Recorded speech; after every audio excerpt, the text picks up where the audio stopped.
Et salut à toutes et à tous, c'est l'Abri des Pages, j'espère que vous allez bien. Je profite de ce premier épisode de l'année 2024 pour vous souhaiter la meilleure des années possibles. Alors il y a plein d'autres choses aussi très clichés, très banales que je pourrais vous souhaiter pour cette nouvelle année. Moi la chose que je voudrais vraiment vous souhaiter, c'est de rester fidèle à vous-même et de ne jamais arrêter de vous émerveiller de toutes les petites choses du quotidien. Moi j'ai appris ça courant 2022 et 2023. Il y a plein de choses qui nous arrivent dans nos vies, des choses de notre quotidien qu'on voit pas forcément. Et c'est vrai que quand on commence à changer de point de vue un petit peu et à apprécier toutes les toutes petites choses qui nous arrivent, donc par exemple, on a bien mangé, on a regardé un épisode de série le soir, enfin je sais pas, il y a plein de choses qui nous arrivent dans notre quotidien. On n'y fait pas forcément attention, il y a un beau soleil, ou il pleut mais la pluie sent bon, enfin il y a plein d'exemples comme ça de notre vie qu'on ne voit plus tellement on a l'habitude de les voir. Eh bien concentrez-vous là-dessus et je peux vous dire que par le fait que vous allez être émerveillé de toutes ces petites choses, vous allez vivre une année fantastique et vous allez concrétiser tous vos rêves. Voilà, c'est ce que je vous souhaite en tout cas pour cette année 2024.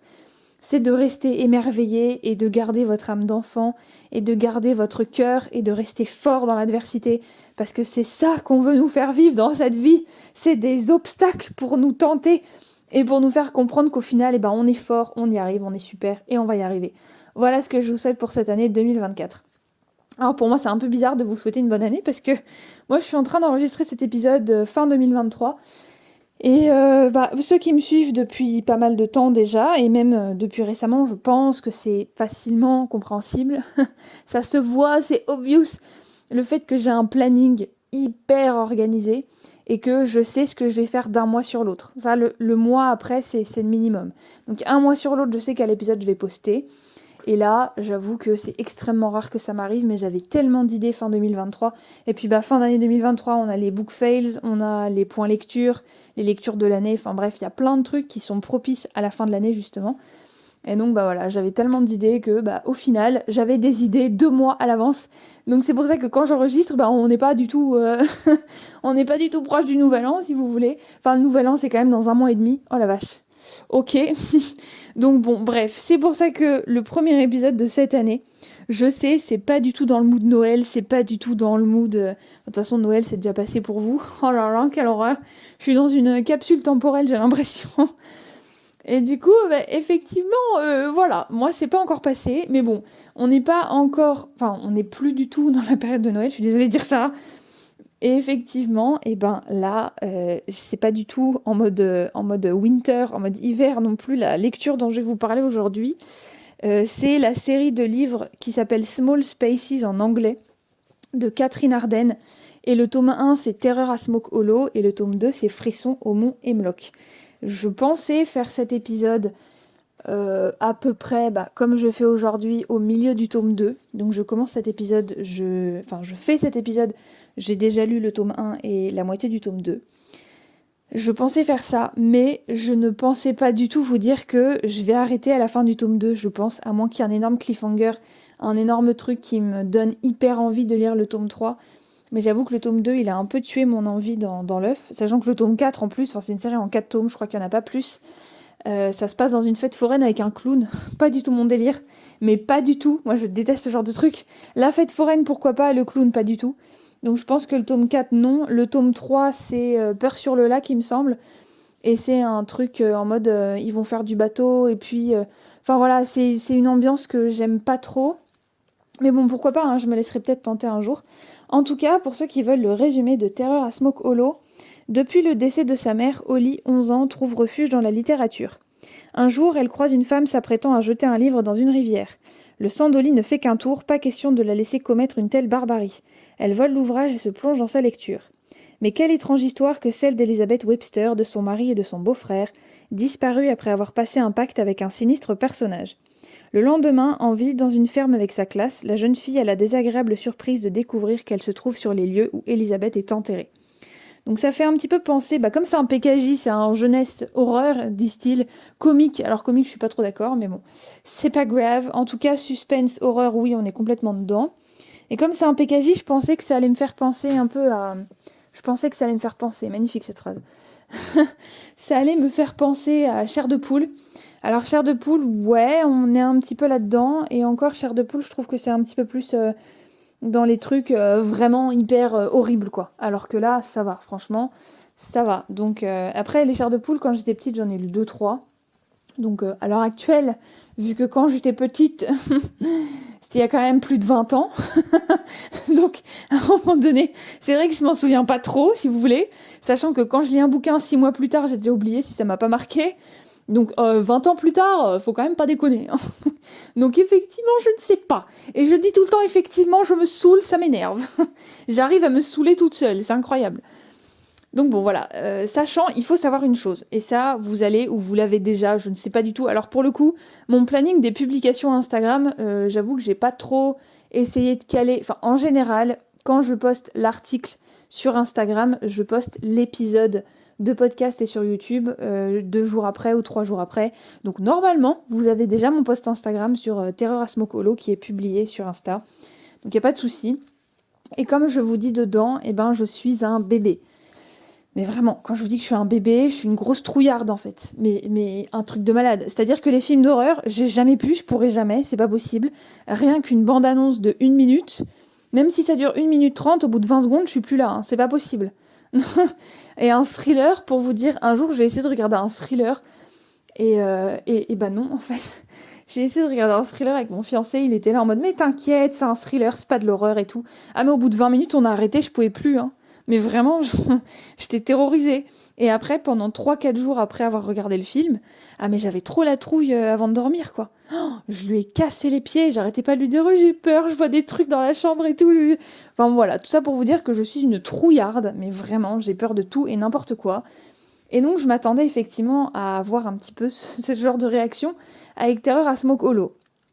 Et en général, avant d'acheter un bouquin, surtout quand c'est un bouquin qui est supposé foutre la trouille, eh ben, je vais voir les avis sur Booknode et Goodreads. Booknode en priorité, et ça fait depuis très très très peu de temps que je vais voir quelques avis lecture sur Goodreads.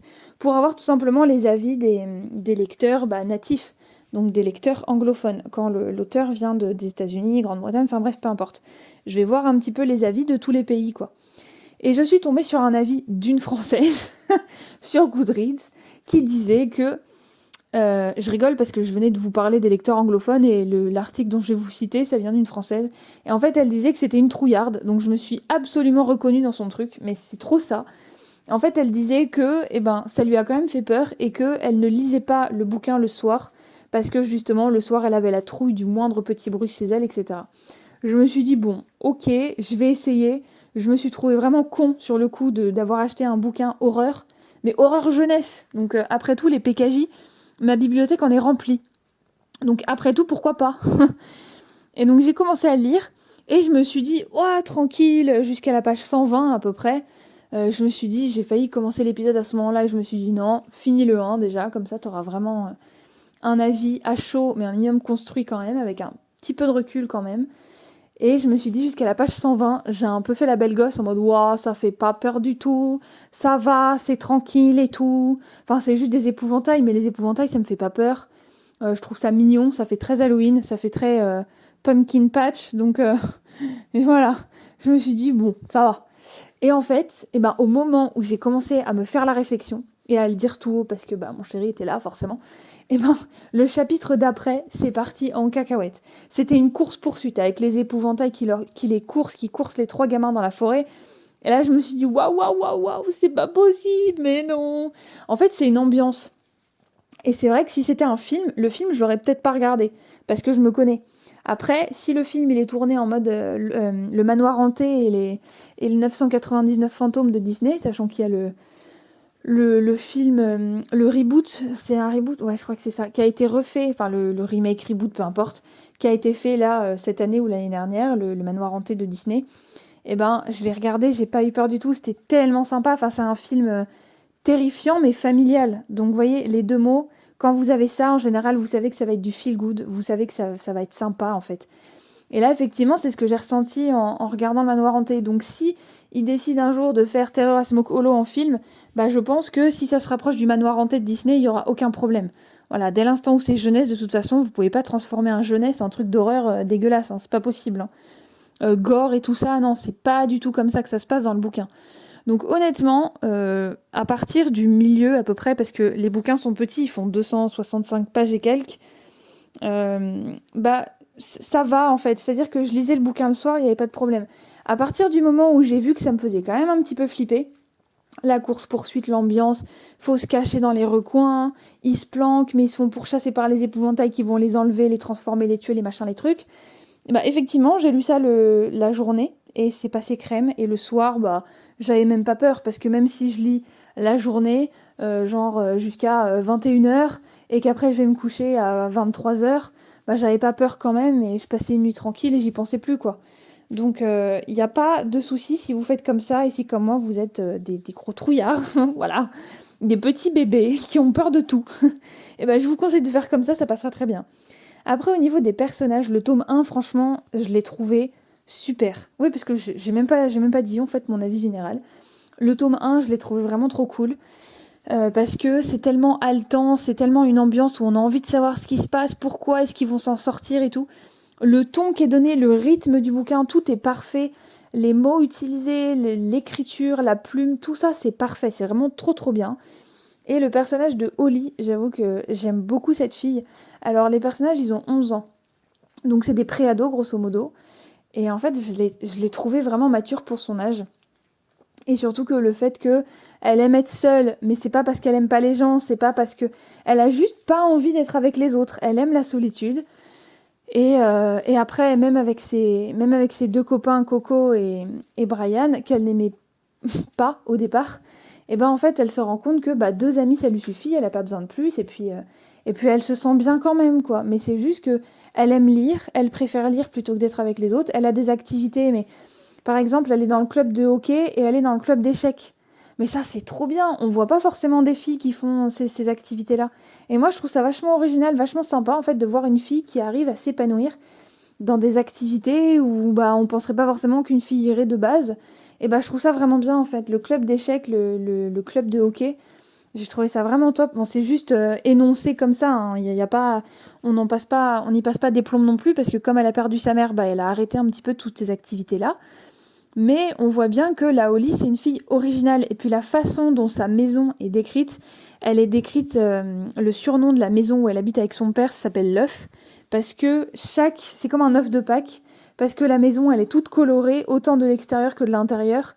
Chaque pièce a une couleur différente. Enfin, c'est trop bien en fait. C'est hyper cosy, on se sent bien. Et dès l'instant où on sort de la maison, on voit bien que bah, on n'a qu'une hâte, c'est de retourner dans sa maison en fait. Donc voilà pourquoi le tome 1, il est passé crème. C'était trop bien, c'était hyper facile à lire. Je l'ai fini en très peu de temps, j'ai eu du mal à m'y mettre parce que j'avais peur d'avoir peur. À quel point c'est débile, ça je vous le demande. J'avais peur d'avoir peur, du coup, bah, j'ai mis un petit peu de temps à m'y mettre. Mais une fois que j'étais dedans, ça y est, c'était trop trop bien, quoi. Donc effectivement, je suis allée acheter le tome 2, bah, quelques pages avant la fin du tome 1. Et sachant que le tome 2, eh ben, le résumé me faisait encore plus envie en fait que le tome 1.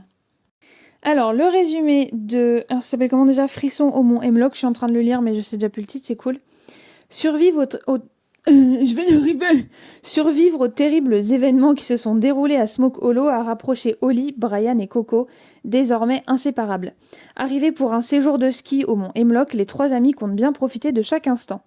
Mais une tempête de neige les piège à l'hôtel. Sans aucun moyen de contacter l'extérieur, ils se laissent peu à peu gagner par la peur. D'autant qu'Holly est persuadée d'entendre d'étranges bruits et même de voir un fantôme. D'étranges bruits, comment j'ai dit ça? Cette fillette qui la supplie de l'aider aurait été enfermée là et laissée pour morte. Une nouvelle fois entraîné dans les recoins sombres de l'horreur, le trio sortira-t-il indemne de cette rencontre surnaturelle? Bon, de la même autrice, retrouvez les aventures frissonnantes des héros de Terreur à Smoke Hollow. Alors le tome 2, je me dis effectivement, c'est à partir de 10 ans, donc il n'y a pas de souci, celui-là encore une fois. Et celui-là, pour le coup, par rapport au tome 1, il fait encore moins peur en fait.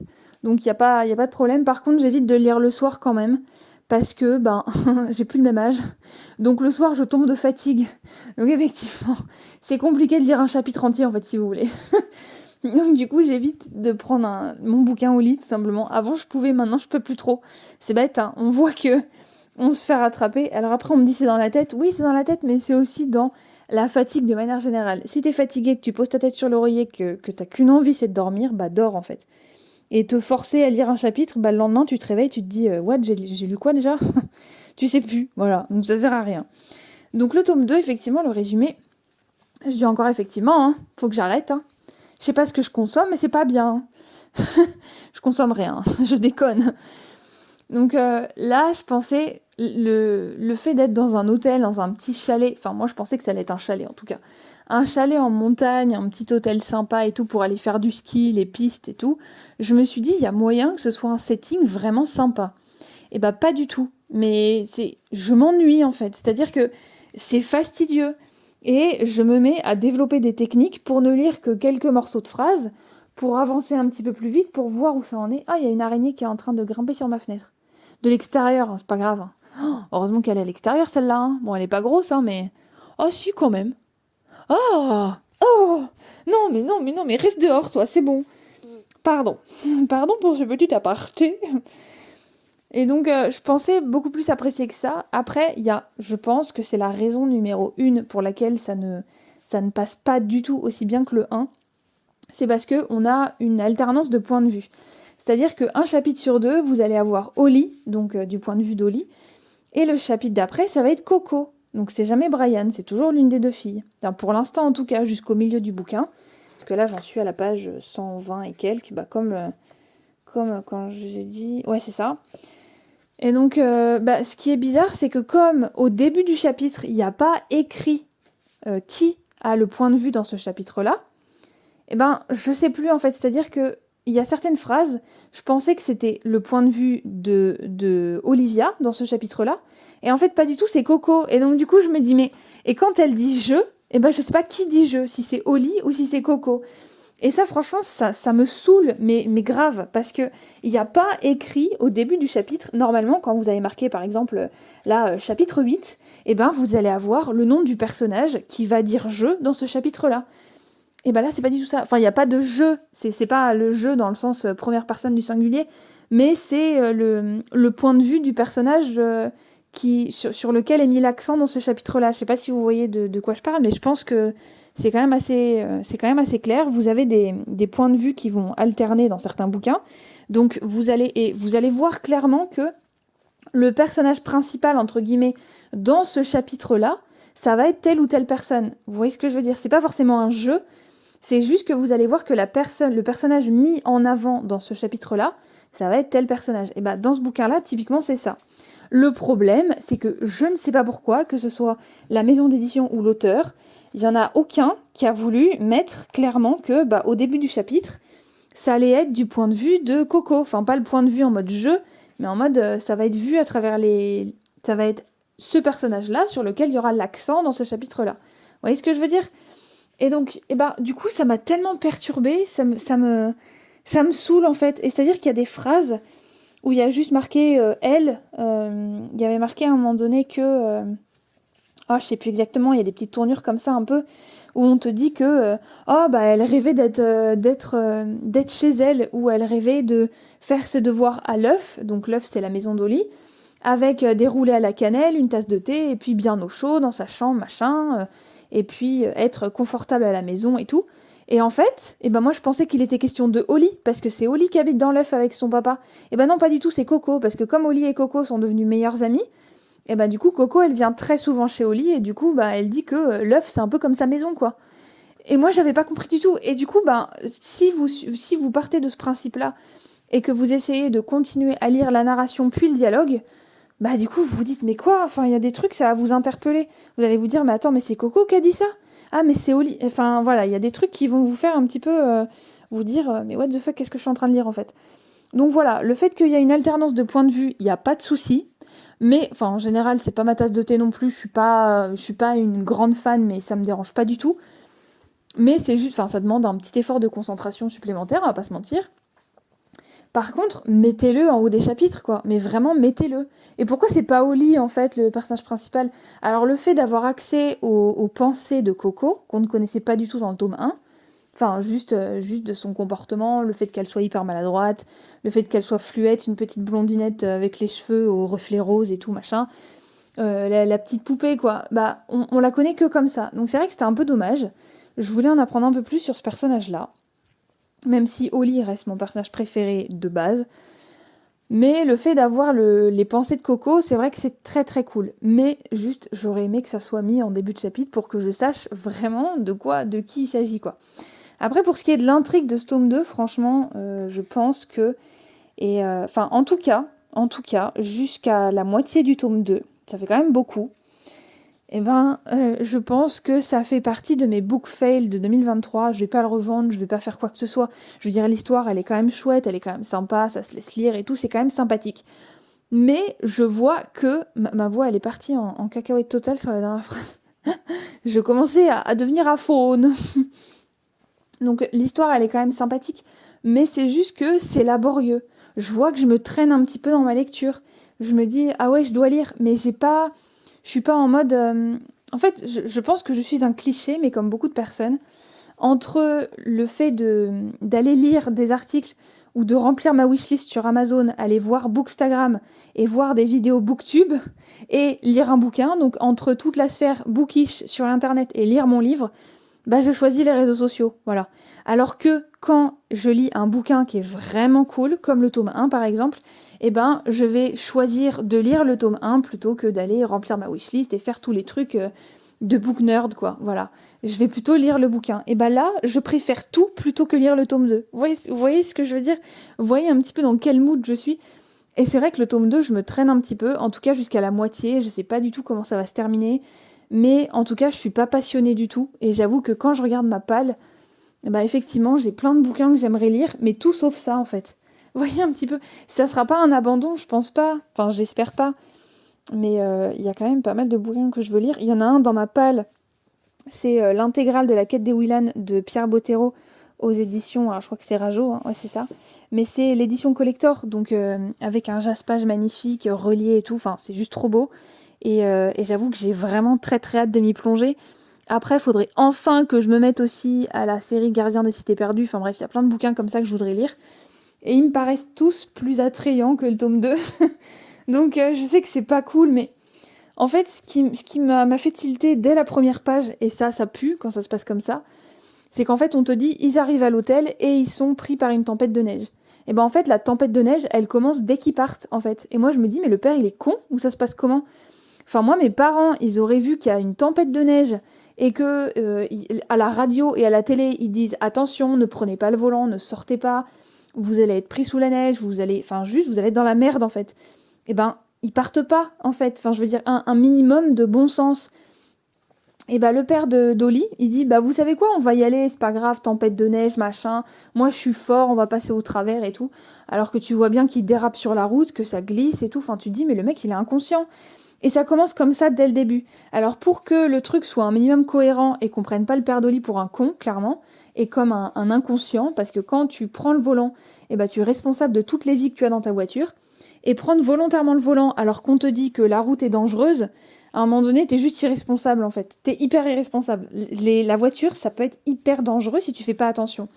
Donc le fait de volontairement prendre la route alors que tu sais que c'est hyper dangereux et que tempête de neige, attention, sortez pas, partez pas de chez vous, machin, machin, tu le fais quand même, enfin, t'es juste pas crédible en fait. Faut pas... Donc le fait d'avoir le bouquin qui commence là-dessus, effectivement, j'étais un peu déçue parce que je me suis dit, mais c'est quoi le délire en fait? Et c'est dès la première page, voilà, ils sont bloqués dans la tempête de neige. Franchement, ça aurait été mieux de faire en sorte que, eh ben, ils partent de chez eux, la route elle est bien, machin, il y a rien qui va mal. Et en fait, quand ils arrivent à l'hôtel, et bah oh, tu vois que la neige elle commence à tomber. Les gamins qui disent bah j'espère que demain ça va aller et tout. Et en fait, tu découvres que bah, c'est la tempête et qu'ils sont coincés. Tu vois, parce que, enfin vous voyez, parce que le truc c'est que tout ce qui fait partie de la tempête, la coupure d'électricité, la coupure de chauffage, etc. dans l'hôtel, ça fait partie des actions des fantômes en fait. Ça fait partie du fait que ce lieu est hanté parce que c'est à cause des fantômes qu'il n'y a plus de chauffage, c'est à cause des fantômes que bah tu peux pas sortir de l'hôtel tellement c'est bloqué par la neige, etc. Je suis pas en train de vous dire que c'est les fantômes qui commandent la pluie et le beau temps, mais juste le fait qu'ils soient piégés sous la neige, ça fait partie de l'ambiance fantomesque en fait. Et je sais pas si ça se dit, mais bon, peut-être, j'espère. En tout cas, dans Fantomas, ça se dit. Donc, voilà. Alors, si Louis de Funès le dit, c'est que c'est vrai. Hein. Donc, c'est vrai que le fait que la neige tombe dès qu'ils partent de chez eux, Bah, c'est vrai que tu vois pas le changement d'ambiance en fait, parce que tu te dis, bah au final, t'es à l'hôtel, t'es piégé. Alors, si t'avais été chez toi, t'aurais été piégé dans un lieu quand même vachement agréable, ça aurait été largement préférable. Mais voilà, il y a un truc qui fait que bah, j'ai du mal. Alors, je considère que cet épisode est plus ou moins un vlog, étant donné que là, je vais lâcher le micro et je reprendrai le micro une fois que j'aurai fini le bouquin. Je pense que je vais faire ça comme ça. J'ai divisé un petit peu mon avis en deux. Donc là, j'en suis à la moitié. Et je vous referai un petit peu la suite de cet épisode. Et la fin, du coup, une fois que j'aurai terminé le tome 2. Alors, je reviens sans avoir pour autant fini. Il me reste à peu près une centaine de pages, un peu moins. Donc j'ai lu les 2 tiers du bouquin déjà. Moi, je lis pas très vite, mais... Enfin, je lis pas très vite. Si, aujourd'hui, on va dire que j'essaie de lire le plus possible. Si j'arrive à me lire 200 pages, franchement, tant mieux. Si j'arrive à le finir, franchement, tant mieux aussi. Mais je me suis trompée dans la partie sur le mont Hemlock, là, quand j'ai... Donc c'est pas le début de l'épisode, c'était un peu plus tard. Je sais pas exactement les chapitrages. Je vais peut-être les mettre dans la bio si j'y arrive, en tout cas. Mais je me suis trompée dans la partie juste avant. Quand je disais... Enfin, je vais pas vous spoil, mais quand je disais qu'il y avait un élément qu'il n'y avait pas dans celui-là et je voyais pas le lien entre les deux, bah en fait, je me suis trompée. Mais en même temps, il y a... Enfin, en fait, je veux pas me vanter, hein. Mais c'est vrai que dès le début du bouquin, on nous introduit d'autres personnages dans ce tome 2, bon, qui ne seront que dans le tome 2, je pense. Et en fait, il y a un de ces personnages-là, je me disais, bah non, c'est pas possible en fait. Enfin, si ça se trouve, c'est ça et tout. Et en fait, je me disais, vu que c'est une série en 4 tomes, ça sous-entend qu'il y a un fil rouge à travers les 4 bouquins. Donc au final, c'est pas des one-shots en fait. C'est pas des one-shots, c'est pas comme les Cozy Mysteries par exemple, où vous avez une enquête par tome. Là, c'est pas ça. Enfin, c'est ça et en même temps, ça l'est pas. Vous avez pas une histoire d'horreur par tome sans lien entre les histoires. Vous voyez ce que je veux dire? Il y a pas. C'est pas genre le tome 1, ça se passe dans un champ avec des épouvantails. Le tome 2, ça se passe dans un chalet hanté. Le tome 3, je veux dire, il y a un lien qui fait que bah effectivement, on sait qu'on est dans la même série, dans la même saga littéraire, quoi. Et en fait, il y avait un des personnages, je me disais au début, oh là là, si ça se trouve, c'est ça et tout. Et en fait, bah, voilà. Mais après, je suis pas déçue d'avoir eu raison, enfin, d'avoir eu cette petite intuition à un moment donné. En même temps, enfin, j'ai envie de vous dire, c'est du jeunesse, oui, mais il y a plein de romans jeunesse dans lesquels je vois pas du tout venir quoi que ce soit. Là, effectivement, je l'ai vu venir, ce retournement de situation. Bon, comme le premier tome, ça arrive à peu près à la moitié, à peu près à partir de la page 150 et quelques, entre la 120 et la 150. Je sais pas pourquoi, mais ces numéros-là, dans ces tomes-là, bah, c'est pile poil là que ça se passe, donc bon. Heureusement, là, ça commence à s'accélérer un petit peu. Ça devient intéressant, parce que c'est vrai que le début, waouh, c'est un peu laborieux. Enfin, je vous l'ai dit déjà, mais c'est compliqué. Et je commençais vraiment à en avoir marre. Et je crois me souvenir, alors je sais pas si c'est pour ce bouquin-là, mais il me semble que oui. Il y avait quelqu'un sur Goodreads qui disait que, ou sur Booknode, non c'était sur Booknode, qui disait que, eh ben, elle avait abandonné, ou il ou elle, hein, je sais pas, hein, avait abandonné la lecture au bout de 100 pages, parce que là vraiment c'est trop lent, c'est laborieux, c'est trop chiant, machin, elle n'arrivait pas à continuer. Et voilà, au bout de 100 pages. Bah, effectivement, moi je comprends. Après, je veux vraiment voir jusqu'où ça va aller. Puis en général, à moins que ce soit viscéral, je n'abandonne quasiment jamais un bouquin. Je supporte pas ça. Après, fun fact, mais vraiment, euh, arrivé au retournement de situation, donc là où il y a tout qui change, là l'action change, etc. machin, et ben, il y a une ombre qui est passée devant ma fenêtre et j'ai sursauté, mais comme une merde. Mais vraiment. J'ai sursauté, j'ai levé la main pour me cacher les yeux en mode non. Bon, j'ai pas fait de bruit, hein. J'ai pas fait de bruit, je veux dire. Même mes chats n'ont pas sursauté, pour vous dire un peu. Alors qu'en général, les chats, ils sursautent devant une feuille ou devant un reflet sur le mur, quoi. Mais là, les deux, ils sont en train de dormir pépère. Je les ai pas réveillés, donc j'ai pas fait de bruit. Mais j'ai sursauté, mais comme un caca, quoi. N'importe quoi. Alors que il y a un grand soleil, on est en plein jour. Il était même pas 16 heures non mais, la meuf, n'importe quoi. Quand je vous dis que je suis une trouillarde, je déconne vraiment pas. Bon là, je pense que je vais pas refaire de tronçon avant de terminer le bouquin, donc je vous retrouve dans quelques secondes, mais moi ça sera dans quelques jours, quelques heures, je ne sais pas, une fois que j'aurai terminé le bouquin. Donc ça y est, c'est bon, j'ai fini ce tome 2 et je dois dire que bah en fait Je l'ai passé ultra vite, c'est-à-dire que j'ai lu... Bah, en fait, le temps qu'il y a entre cette partie-là et les quelques secondes avant que vous venez d'écouter, ben, il y a même pas quelques heures, parce qu'en fait, j'ai fini le bouquin en une journée quasiment. J'ai lu les 2 tiers en une journée. Et je pense aussi que c'était pas... Enfin, il y avait une minorité de la raison pour laquelle j'ai mis si peu de temps. C'était genre, j'avais envie de savoir comment ça se terminait, mais en même temps, la plus grande raison, la raison principale qui a fait que j'ai lu super vite, c'est que ça m'a fait chier, clairement. Et effectivement, bon, bah, ce tome 2, c'était un peu un fail. Donc voilà, je suis pas hyper satisfaite de ma lecture, j'avais hâte de passer à une autre. Là, pour vous dire ce que je suis en train de lire, enfin, du coup, je ne serai plus en train de le lire, vu que vous l'écouterez, je pense que j'aurai déjà terminé ce bouquin. Mais encore, je ne sais pas, je ne suis pas sûre. Je suis en train de lire La quête des Willan, mais l'intégrale des 20 ans, qui est juste magnifique, turquoise et dorée, avec un jaspage super beau. J'ai jamais eu de bouquin avec un jaspage jusqu'à maintenant, et parce que j'hésitais à chaque fois à me les acheter, et là, celui-là, j'avoue qu'il est beaucoup trop beau. Et effectivement, je suis en train de lire ça, et j'avoue que ça fait du bien, et je n'ai eu, mais vraiment aucun problème à oublier l'histoire de Frisson au Mont Hemlock. Donc le 1, si vous voulez le lire, n'hésitez pas, il est vraiment super. Le 2, franchement, il est un peu relou. Après, quand j'ai revu les avis, du coup, maintenant que je l'ai lu, ouais, je suis assez d'accord dans le sens où on s'emmerde en fait. Il y a vraiment pas grand-chose. C'est juste... ça se règle en très peu de temps, mais il y a des éléments, vous comprenez pas trop pourquoi. Enfin bon, bref. C'est un peu relou quand même comme histoire, donc voilà, ça fait partie de mes fails de cette année malheureusement. Je suis un peu triste de commencer cette année par un épisode comme ça, mais bon, hein, après tout, ça fait partie de la vie, voilà. En tout cas, vous avez encore une fois mon avis vraiment détaillé sur des bouquins en particulier.